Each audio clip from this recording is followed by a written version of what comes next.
Alrighty, boys, welcome back to Wednesday, May 28th, 2025. Today we had a pretty nice trade. I wanted us to take out some resting sell side in a 15-minute, but then I realized we already did in the London session, so technically if we were to continue the run, we wouldn't really need a resweep. I mean, we did have a change in state of delivery on the 5-minute at the top to the downside, but I don't know, higher time frame was still just pretty bullish, so I was willing to take this trade. I actually took this one on the 5-minute inverse. It's usually 5-minute is the highest time frame I'll go for entries, but it was just really clean. The close above was just perfect, and really good break-even point. And this trade wasn't like super big or anything, but it was really fast. And yeah, the only part that was scary was just there at the beginning where we had like an immediate retrace right after entry. But honestly, I'm finding that's sometimes pretty common with this strat, or at least this entry model. But I believed this target today, at least right away, would be some buy side that was just really, really far away. I don't know if it's in May, the beginning of May, or where it's from, but it was pretty far to the left. But yeah, I scaled one just to secure some profits at break even, or at my break even mark.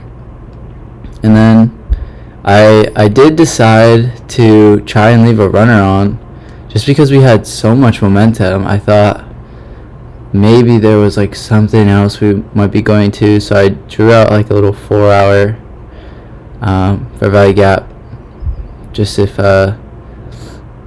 we did have a run, I would have some sort of a target. But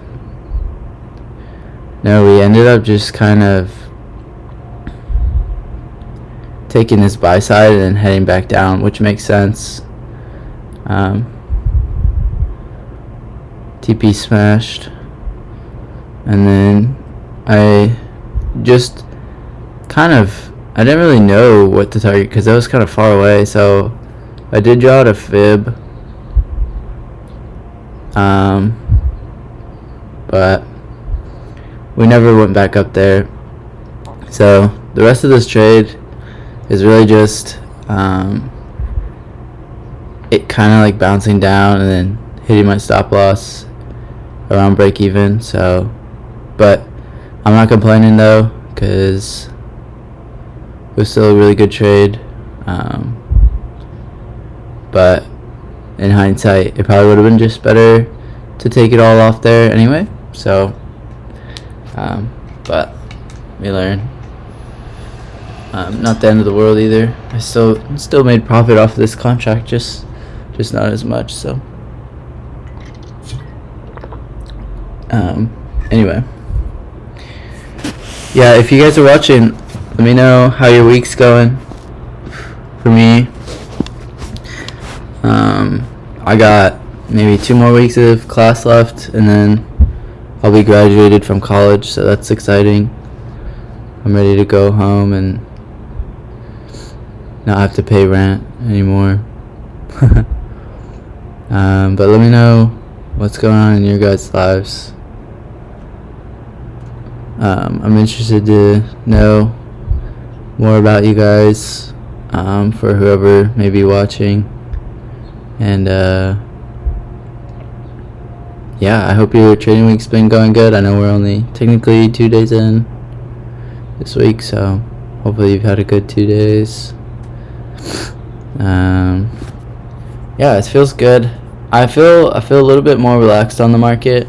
I keep going through like phases of like really bad confidence and impatience, just psychological issues with myself, but I feel like I'm starting to kind of slip away from that this time. So hopefully we can keep it going, just keep the good trades going and keep it simple and just easy. I mean, I'm not thinking too much about this before I take the trade. It's just like, have we swept something while in a PD array, and do we have momentum to where I think the target is on the higher time frame? And if all those align, all it comes down to is whether or not there's a good entry, and today there was. So yeah, just trying to keep it simple, reminding myself that I don't need to be some fucking Albert Einstein to be able to trade. I can be a fucking retard like I am, and I can still change my life. So hope you guys had a good one, and I'll see you next time.